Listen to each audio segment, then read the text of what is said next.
ખરું મિત્રો, આજે આપણે ગુજરાતી એક એમાં પાઠ 3 હું પતંગિયું મારા પીલું એમાં આપણે ગઈ વખતે પ્રશ્નોના જવાબ લખ્યા પાના નંબર 36 ઉપર. હવે એના પછી છે કે નીચે આપેલા વાક્ય પરથી પ્રશ્નોના જવાબ લખો. શું કહે છે? નીચે આપેલા વાક્યો પરથી આપેલ વાક્યો પછી પ્રશ્નના જવાબ લખો. આપેલ વાક્ય પરથી પ્રશ્નોના જવાબ લખો. તો શું કહે છે? ઓમાં એવું લખ્યું છે બીજી સવારે ઉઠતા મેં લીમડા પાસે પહોંચ્યા. લખીને આવ્યું છે જો એમાં બીજી સવારે ઉઠતા વેશ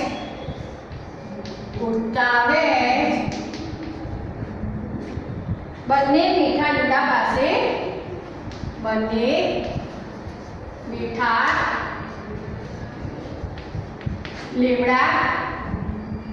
પાસે પહોંચ્યા.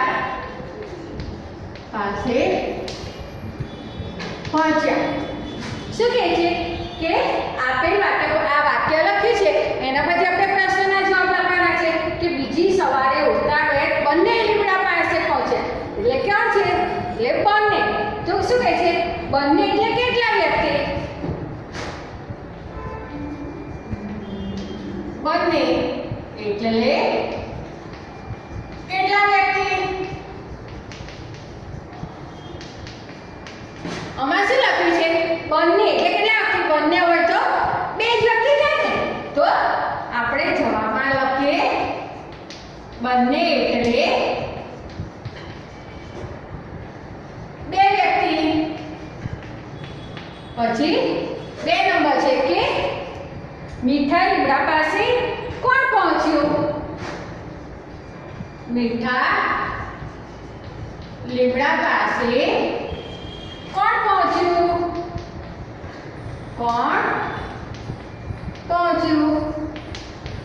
તો કે મીઠા લીમડા પાસે કોણ પહોંચ્યું? તો મીઠા લીમડા પાસે કોણ ગયું હતું? તો કે દ્વિજ અને ઈવા ગયા હતા ને. તો કે જવાબ આપણે શું લખીશું કે મીઠા લીમડા પાસે દ્વિજ અને ઈવા પહોંચ્યા. કોણ પહોંચ્યું? તો કે દ્વિજ અને ઈવા પહોંચ્યા. પછી ત્રીજામાં કહે છે આ લીમડાના પાનનો સ્વાદ કેવો હશે? આ લીમડાના પાનનો સ્વાદ કેવો હશે? તો કે લીમડાના પાનનો સ્વાદ કેવો હતો? તો કે મીઠો. તો કે જવાબમાં શું હશે? આ લીમડાના પાનનો સ્વાદ મીઠો હશે.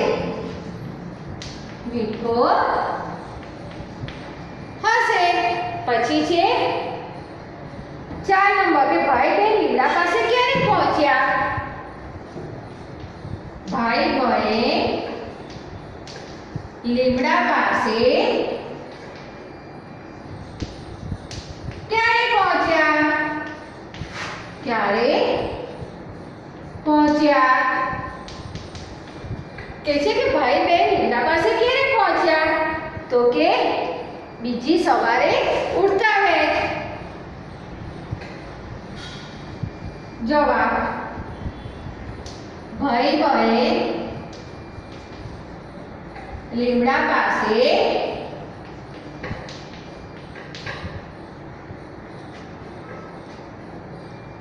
બીજી સવારે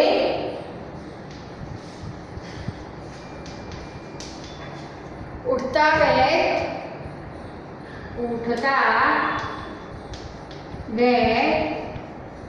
પહોંચ્યા. બરાબર? તો જો શું કહે છે? આપેલ વાક્ય પરથી પ્રશ્નના જવાબ લખવાના છે. કે જે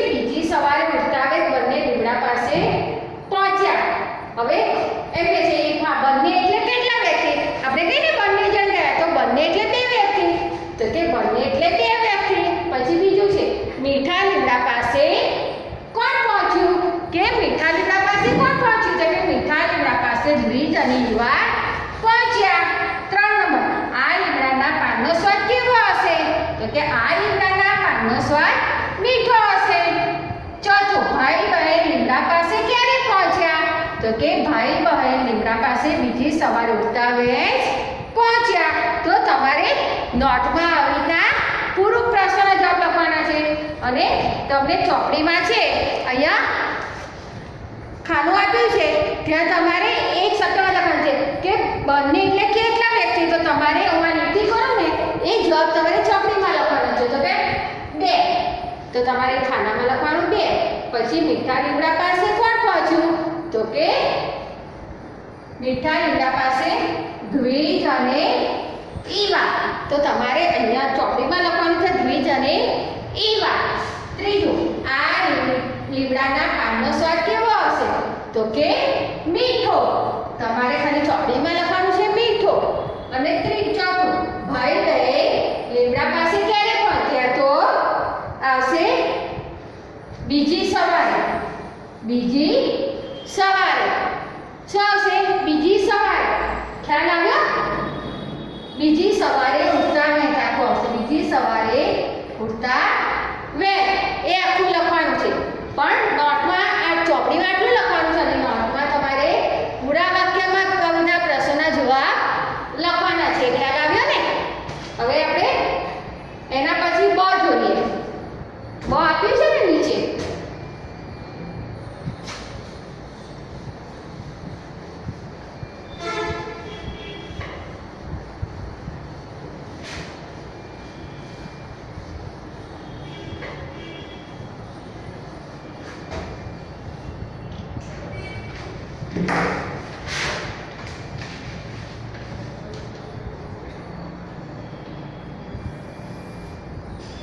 એમાં છે બ. બમાં શું લખ્યું છે કે તે પાંદડાવાળી ડાળખીને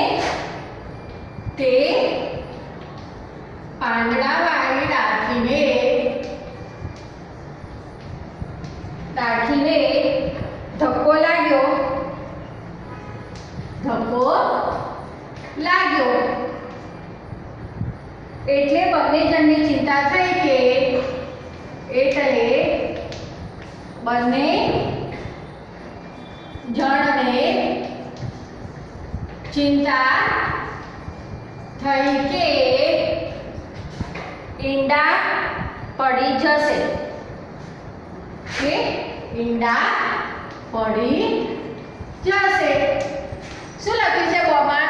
કે તે પાંદડાવાળી ડાળખીને ધક્કો વાગ્યો એટલે બંને જણની ચિંતા થઈ કે ઈંડા પડી જશે. હવે 1 નંબર સવાલમાં કે બંને જણા એટલે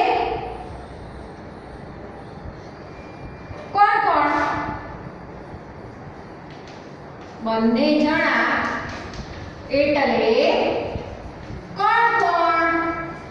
કોણ કોણ? શું કહે છે કે બંને જણા એટલે કોણ કોણ એમ? તો કે બંને જણા એટલે કોણ? દ્વિજ અને ઈવા. તો જવાબમાં શું લખીશું? બંને જણા એટલે દ્વિજ અને ઈવા.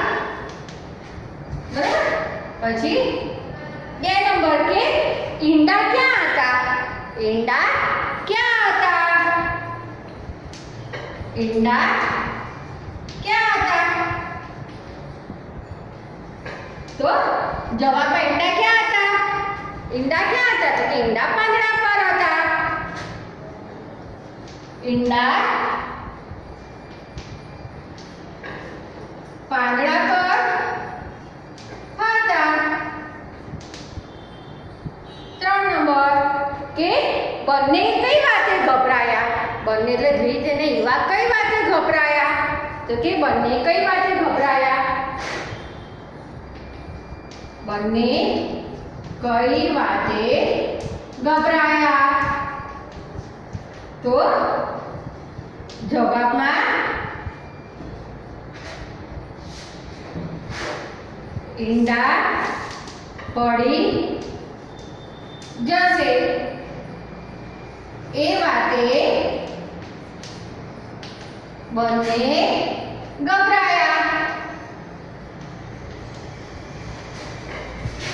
પછી 4 નંબર કે ઈંડાની ચિંતા કોને થઈ? ઈંડાની ચિંતા કોને થઈ? ઈંડાની ચિંતા કોને થઈ? તો જવાબમાં કે છે કોને થઈ? તો કે બંને જણાને થઈ. બંને જણ કોણ? તો કે દ્વિજ અને ઈવા. તો કે બંને જણને ઈંડાની ચિંતા થઈ. ઈંડાની ચિંતા થઈ. બરાબર. જો હવે પહેલા આપણે ઓમાં 4 પ્રશ્નો આપ્યા હતા. હવે બ છે. બમાં 4 પ્રશ્નો છે કે તે પાંદડાવાળી ડાળખીને ધક્કો વાગ્યો એટલે બંને જણને ચિંતા થઈ કે ઈંડા પડી જશે. હવે આ વાક્ય પરથી આપણે પ્રશ્નોના જવાબ લખવાના છે કે બંને જણા એટલે કોણ કોણ? તો કે બંને જણને ચિંતા થઈ. તો કે બંને જણ એટલે કોણ કોણ? બંને જણ તો કે બંને જણા એટલે દ્વિજ અને ઈવા. કોણ? તો કે દ્વિજ અને ઈવા. પછી બે સવાલ બે ઈંડા ક્યાં હતા? કે ઈંડા ક્યાં હતા? તો કે ઈંડા પાંદડા પર હતા. ઈંડા પાંદડા પર હતા. 3 નંબર બંને કઈ વાતે ગભરાયા? તો કે ઈંડા પડી જશે એ વાતે બંને ગભરાયા. એમને ધક્કો વાગ્યો હતો ને પાંદડાને એટલે એ લોકો ગભરાઈ ગયા હતા ને કે ઈંડા પડી જશે. તો એટલે કહે છે ઈંડા પડી જશે એ વાતે બંને ગભરાયા. 4 નંબર ઈંડાની ચિંતા કોને થઈ? ઈંડાની ચિંતા કોને થઈ? તો કે દ્વિજ અને ઈવા એટલે કે બંને જણને ઈંડાની ચિંતા થઈ. ખ્યાલ આવ્યો? તો આ આપેલ વાક્ય પછી પ્રશ્નના જવાબ લખો. અ અને બ બંને તમારે નોટમાં લખવાના છે. હવે ચોપડીમાં કેટલા લખવાનું છે જો તમને બતાવો. જો તમને ચોપડીમાં છે ને પાછું બંને જણા એટલે કોણ કોણ? તો તમારે બંને જણા કોણ કોણ એટલે તમારે આ જે લીટી દોરું છું ને એટલો જવાબ ચોપડીમાં લખવાનું છે ને નોટમાં પૂરું લખવાનું છે. તો ચોપડીમાં દ્વિજ અને ઈવા. પછી ઈંડા ક્યાં હતા? તો કે પાંદડા પર. તમારે ચોપડીમાં શું લખવાનું છે? તો કે પાંદડા પર. પછી બંને કઈ વાતે ગભરાયા? તો કે ઈંડા પડી જશે. ઈંડા પડી જશે એ વાતે ગભરાયા. અને ઈંડાની ચિંતા કોને થઈ? તો કે બંને જણને. કોને થઈ? તો કે બંને જણને. તો એટલું તમારે આ ચોપડીમાં અમે લીટી કરી છે એ જ જવાબ લખવાનો છે. નોટમાં પૂરો જવાબ લખવાનો છે. હવે આપણે એના પછી નીચેનું છે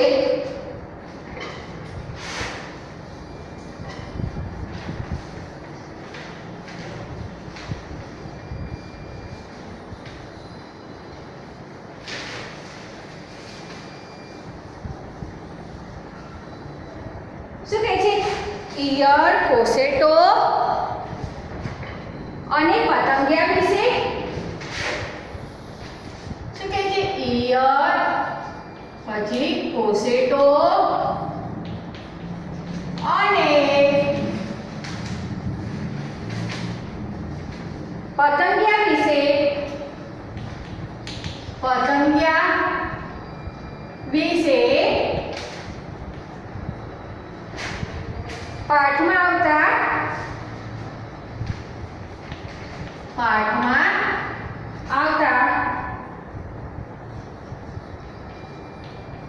પાઠમાં આવતા બે વાક્યો શોધીને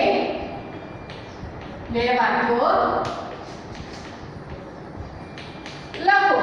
તમને પાના નંબર 37 ઉપર આપ્યું છે કે ઈયળ, કોસેટો અને પતંગિયા વિશે પાઠમાં આવતા એના ત્રણે વિશે બે વાક્યો લખવાના છે. તો કે ઈયળ, પહેલું છે ઈયળ. ઈયળ છે તો ઈયળ વિશે આપણે લખીએ કે પીળા ઈંડાને બદલે ત્યાં ઈંડાને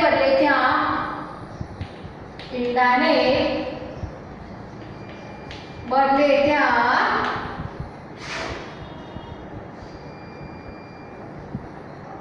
હતી લીલી ઝીણી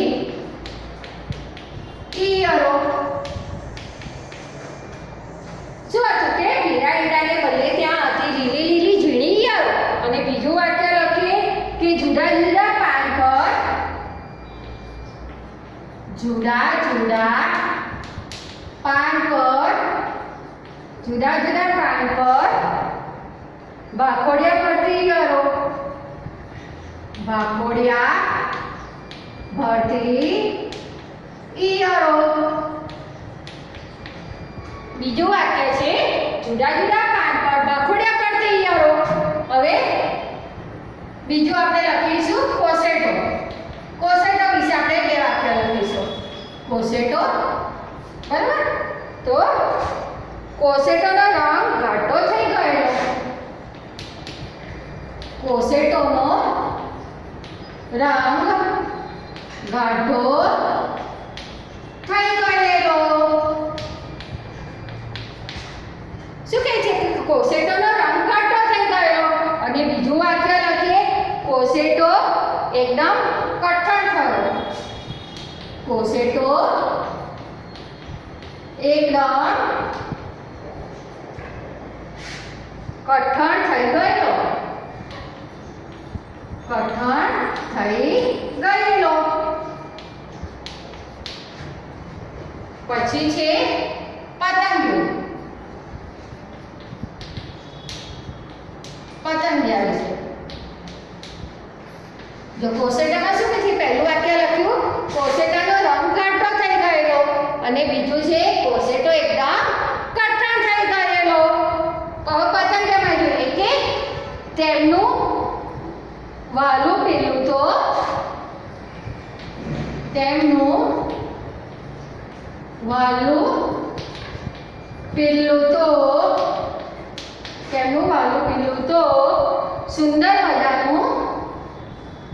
સુંદર મજાનું પતંગિયું બની ગયેલું. પતંગિયું બની ગયેલું. અને બીજું વાક્ય લખીશું કે પીલુએ પોતાની પાંખો 2-3 વાર ફફડાવી. પીલુએ પોતાની પાંખો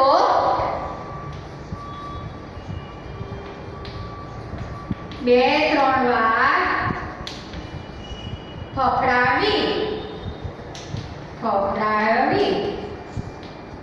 તો શું કહે છે કે ઈયળ, કોસેટો અને પતંગિયા વિશે પાઠમાં આવતા બે વાક્યો શોધીને લખો. એટલે આપણે પાઠમાંથી શોધીને એમના વિશે વાક્યો લખવાના છે. જાતે તો કંઈ આપણે બનાવવાનું નથી કે કરવાનું નથી. તો ઈયળ તો કહે છે પીળા ઈંડાને બદલે ત્યાં હતી લીલી લીલી ઝીણી ઈયળો. ઈંડાના બદલે ઝીણી ઝીણી ઈયળો હતી. અને બીજું વાક્ય છે જુદા જુદા પાન પર ભાખોડિયા ભરતી ઈયળો. એટલે કે જુદા જુદા પાન પર ભાખોડિયા ભરતી ઈયળો. પછી છે કોસેટો. કોસેટોનો રંગ કેવો થઈ ગયેલો? તો કે કોસેટોનો રંગ ઘાટો થઈ ગયેલો. અને પછી જે કોસેટો એકદમ કઠણ થઈ ગયેલો. કોસેટાને અડ્યો તો કેવો લાગતો હતો?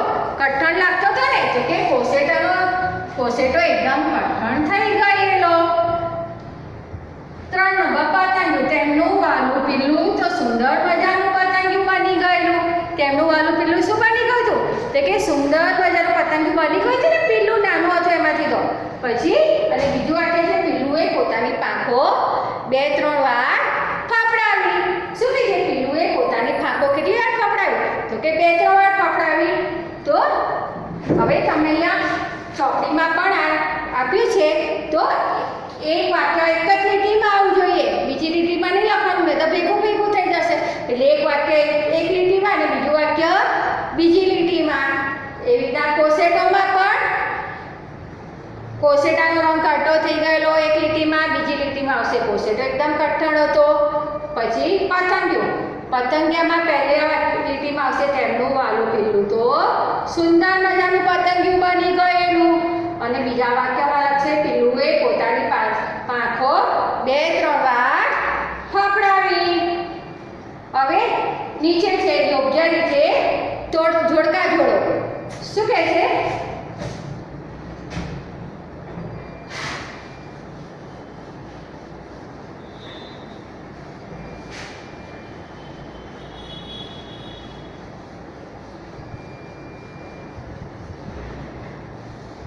યોગ્ય રીતે જોડકા જોડો.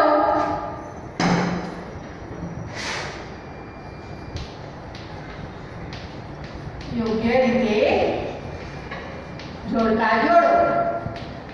હવે શું આપ્યું છે જોડકામાં? તો ઈંડું, આમાં ઈંડું, પછી ઈયળ, કોસેટો અને પતંગિયું.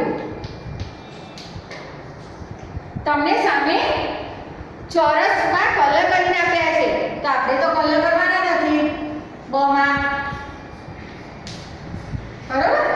અહીંયા કલર ચોરસ કરીને આપ્યા છે તમને. એકમાં કયો કલર છે? તો આમાં તો કે લીલો છે, પછી કથ્થઈ છે, બીજામાં કયો રંગ છે? તો કે કથ્થઈ, ત્રીજામાં તો કે વાદળી, અને ચોથામાં છે પીળો. હવે અડધા કાર્ડમાં લખી નાખો કે આપણે તો નોટમાં કલર પૂરો નથી, તો કે નાખવા પડે તમારી ચોપડીમાં તો લખેલું છે, તો એની સામે ખાલી શું કરવાનું છે? ગ. ઈંડામાં આવશે ગ. પછી ઈયળ, તો કે ઈયળ કેવા રંગની હોય? તો પીળા રંગની. તો અહીંયા લખીશું આપણે ઘ સામે. અહીંયા જવાબનો ખાન પાડી દેજો. તો અને કોસેટો, તો કોસેટો કેવા રંગનો હોય? તો કે લીલા રંગનો. તો અહીંયા લખીશું ક. અને પતંગિયું કેવા રંગનું હોય? તો કે ખ. તો તમારે ચોપડીમાં સામે ખાલી લખી નાખજો. અને સામે ઓમાં સામે ઈંડાની સામે ગ, પછી ઈયળની સામે ઘ, કોસેટોની સામે ક અને પતંગિયાની સામે ખ. રીતના લખી નાખજો એની બાજુમાં. ખ્યાલ આવ્યો? હવે આપણે જોઈશું પાછળ વાર્તા પ્રમાણે વાક્યોનો ક્રમ ગોઠવો. પાના નંબર 38 ઉપર છે. પાછળ પાના નંબર 38 કે છે વાર્તા પ્રમાણે વાક્યોનો ક્રમ ગોઠવો. તો હું ખાલી ચોરસમાં ક્રમ લખું છું, વાક્યો નથી લખતી. વાક્યો તો તમને ચોપડીમાં લખેલા જ છે, બરોબર?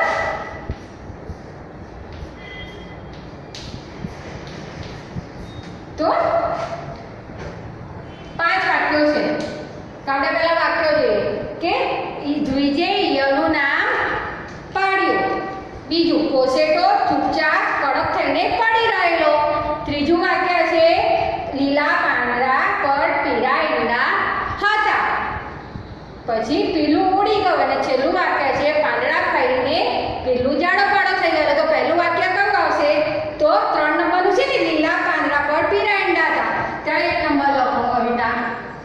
પછી બીજો નંબર કયો આવશે? તો પહેલું વાક્ય છે ને દ્વિજે ઈયળનું નામ પાડ્યું, ત્યાં 2 નંબર.